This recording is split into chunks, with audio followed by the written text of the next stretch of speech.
मराठी माणसाचा जन्मच मुळात विजांच्या कडकडाटात आणि तोफांच्या गडगडाटात झालाय।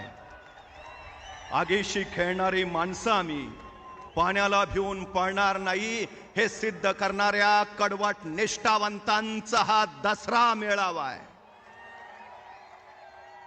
अखंड हिंदुस्थानचं कुलदैवत छत्रपती शिवाजी महाराज, वंदनीय हिंदुहृदय सम्राट शिवसेना प्रमुख बाळासाहेब ठाकरे, सगळं सुरळीत चालू असताना राज्यकारभार करणं वेगळं आणि संकटांची एकामागोमाग एक मालिका कोसळत असताना धीरदात्तपणे त्याला सामोरं जात महाराष्ट्राला सुखरूप त्यातून बाहेर काढणं वेगळं। कोरोना काळामध्ये ज्यांनी महाराष्ट्र सुरक्षित ठेवला ते महाराष्ट्राचे माजी मुख्यमंत्री तथा शिवसेना पक्षप्रमुख आदरणीय उद्धव साहेब ठाकरे, युवा सेना प्रमुख आदित्यजी ठाकरे आणि आपण कडव्या निष्ठेचे सर्व शिवसैनिक। महाराष्ट्र म्हणजे या अक्षांशापासून त्या अक्षांशापर्यंतचा प्रांत नव्हे। महाराष्ट्र म्हणजे या पर्वतापासून त्या पर्वतापर्यंतचं पठार नव्हे। महाराष्ट्र प्रभू रामचंद्रांना वर देणाऱ्या भवानीचा, राम वरदायिनीचा हा महाराष्ट्र। आपल्या भक्तांसाठी 28 विटेवर उभा राहणाऱ्या पांडुरंगाचा हा महाराष्ट्र आहे। येणाऱ्या आक्रमकांना सह्याद्रीत कोंडून त्यांना तिथंच मारणाऱ्या धारकऱ्यांचा हा महाराष्ट्र आहे। 5 पातशया पालत्या घालून त्यांच्या तख्तावर भगवा रोवणाऱ्या छत्रपती शिवाजी महाराजांचा हा महाराष्ट्र आहे। दिल्लीपतीच्या डोळ्यात डोळे घालून हिंदुस्थानच्या मुक्ततेची मुहूर्तमेढ रोवणाऱ्या आणि मरणालाही मरणाचं कौतुक वाटावं असं बलिदान देणाऱ्या छत्रपती संभाजी महाराजांचा हा महाराष्ट्र आहे। 6 पिढ्या मोगली सल्तनतीला पाण्यात दिसणाऱ्या संताजी धनाजींचा हा महाराष्ट्र आहे।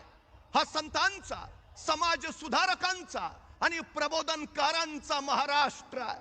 मराठी अस्मिता तेजाळणाऱ्या आणि मराठी माणसाला वाघासारख्या डरकाळ्या फोडायला लावणाऱ्या हिंदुहृदय सम्राट शिवसेना प्रमुख बाळासाहेब ठाकरेंचा हा महाराष्ट्र आहे।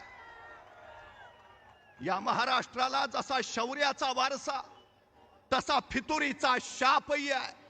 संभाजी महाराजांचं निधन झालं आणि औरंग्यानं महाराणी येसूबाई आणि शाहू महाराजांना कैद केलं, पण कैद झालेल्या महाराणी येसूबाई नमेनात, औरंग्याला कुर्निसात करेनात, औरंगजेब सरफडत राहिला। त्याच वेळी सरसेनापती संताजी घोरपड्यांना मारलं गेलं आणि त्यांचं शिर औरंगजेबाच्या दरबारात दाखवायला आणलं। मराठ्यांच्या महाराणीला नमवायची ही चांगली संधी आहे असं समजून औरंगजेबानं महाराणी येसूबाई राणी सरकार आणि शाहू महाराजांना दरबारात बोलावलं। त्या दरबारात आल्या आणि त्याच वेळी तबकात असणाऱ्या संताजी घोरपडेंच्या मस्तकावरचं वस्त्र बाजूला गेलं। महाराणीने मराठ्यांचे सरसेनापती बघितले, त्या थरारल्या आणि ताडकन उद्गारल्या, शाहूराजे स्वराज्याचे सरसेनापती आलेत, मुजरा करा। आणि शाहू महाराज, येसूबाई राणी सरकार यांनी संताजी घोरपडेंच्या शिराला लावून मुजरा केला। औरंगजेबाचा जळफळाट झाला। मी दिल्लीपती हे माझ्या पुढे नमायला तयार नाहीत आणि या शिर तुटल्या सरसेनापतींपुढे। आणि त्याच वेळी महाराणी कडाडल्या, हा महाराष्ट्र आहे, गद्दारांना लाथाडतो आणि निष्ठावंतांना मुजरे करतो।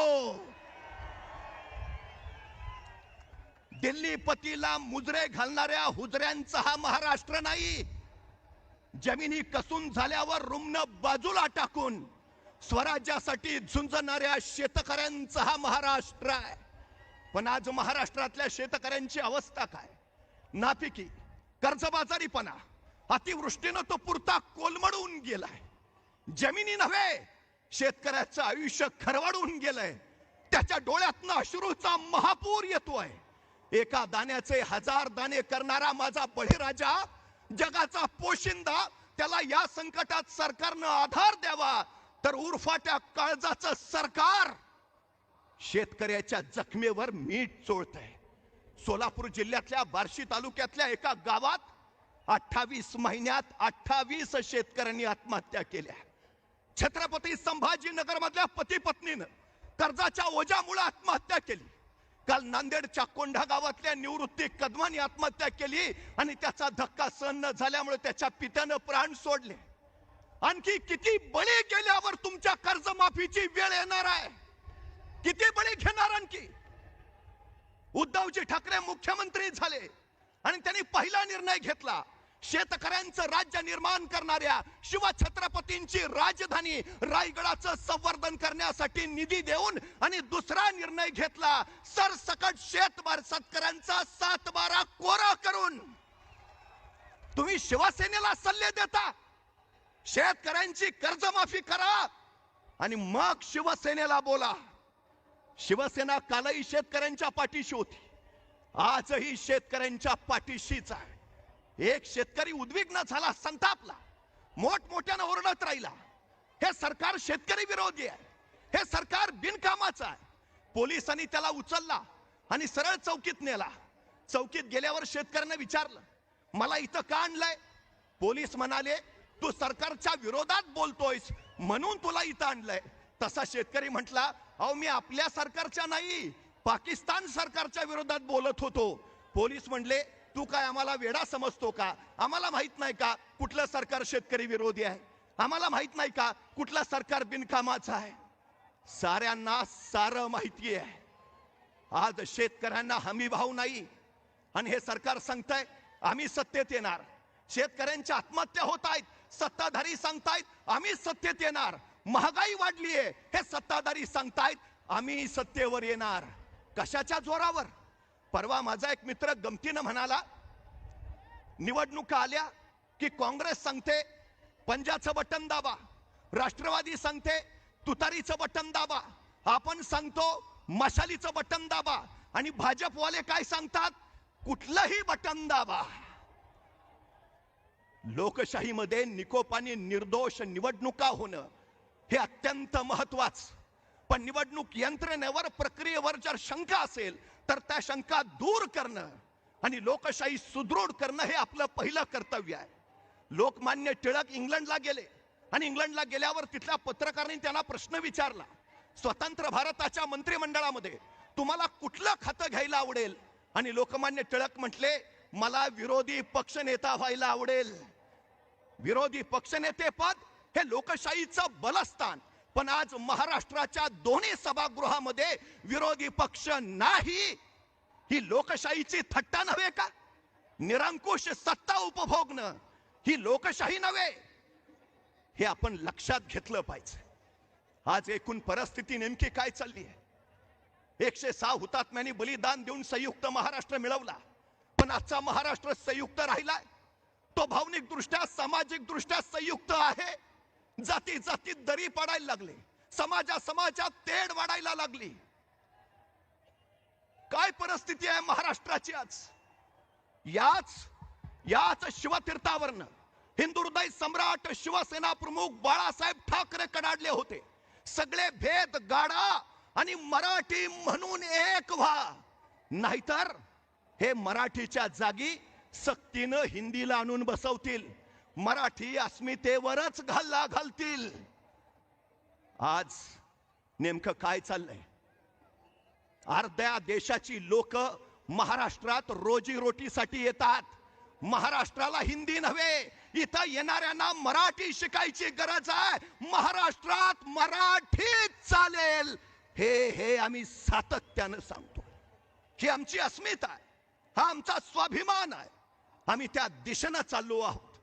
खरं तर मुंबईचे सगळे उद्योगधंदे यांनी पळवले, मुंबईची कार्यालय गुजरातला नेली, मुंबई खिळखिळी करायचा यांचा डाव चालू आहे. ही कुबेर नगरी त्यांच्या ताब्यात नाही याची त्यांना सल आहे. हे आंतरराष्ट्रीय व्यापारी केंद्र त्यांच्या ताब्यात नाही याची त्यांना खंत आहे. ही आर्थिक राजधानी त्यांना त्यांच्या ताब्यात हवी आहे. पण अडथळा आहे तो शिवसेना, उद्धव बाळासाहेब ठाकरे या पक्षाचा. म्हणून शिवसेनेला संपवण्याचा घाट घातलाय. पण शिवसेना संपत नाही, शिवसेना संपवते, हे त्यांनी ध्यानी घ्यावं. शिवसेना मुंबईचा प्राण आहे, मुंबई महाराष्ट्राचा प्राण आहे, महाराष्ट्र राष्ट्राचा प्राण आहे. महाराष्ट्र मेला तर राष्ट्र मेले, मराठ्या विना राष्ट्र गाडानं चाले. आता उभा राहावं लागेल आम्हाला महाराष्ट्र धर्मासाठी, उद्याच्या नव्या पिढीसाठी. आमची पिढी नेमकी कुठल्या दिशेला चालली आहे आज? कधी आम्ही विचार केलाय? आज दुकानातून ड्रग्ज आणि गांजा मिळतो. इथं तरुण नको त्या व्यसनाच्या विळख्यात अडकलेत. इथं गांजा गुटख्याची दुकानं बंद पडली जावीत, तिथं जिल्हा परिषदेच्या शाळा बंद पडल्या जात आहेत. 15,000 जिल्हा परिषदेच्या शाळा बंद पडल्या आणि 18,000 दारूची नवी दुकानं सुरू केली. देशाचा जीडीपी वाढावा तो शेतीमाल आणि दूध विकून, दारू विकून नव्हे. ही कुठली प्रगती आहे? कुठल्या दिशेला आम्ही आमचं राज्य घेऊन निघालोय? कायदा सुव्यवस्था सगळी ढासळली आहे. नोटशाही आणि ठोकशाही उदयाला आली आहे. आज आम्हाला उभा राहावं लागेल, उभा राहावाच लागेल. उद्धवजी ठाकरे मुख्यमंत्री होते. महाराष्ट्रात एकही जातीय दंगल झाली नाही. साऱ्यांना सोबत घेऊन महाराष्ट्राचा विकास हे शिवसेनेचं ध्येय आहे.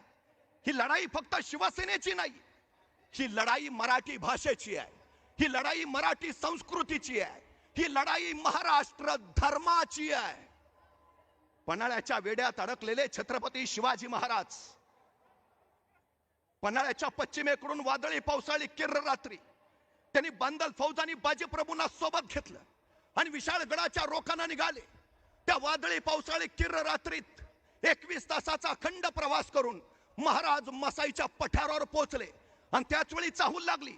शत्रू पाठलागावर आहे. बाजीप्रभू सांगते झाले, राज निमी फौज घेऊन आपण इथून निघा, निम्या फौजनीशी आम्ही ते झुंजितो, साहेब कारी मरितो.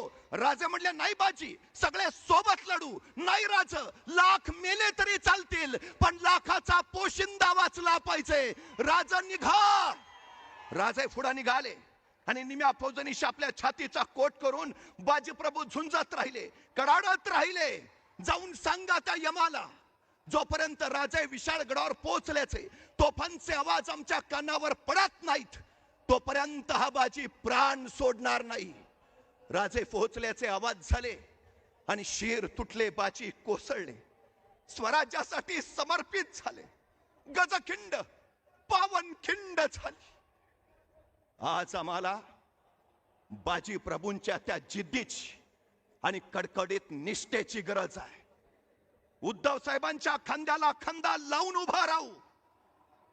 जगाच्या पोशिंद्यासाठी, महाराष्ट्र रक्षणासाठी, महाराष्ट्र धर्मासाठी लढत राहू.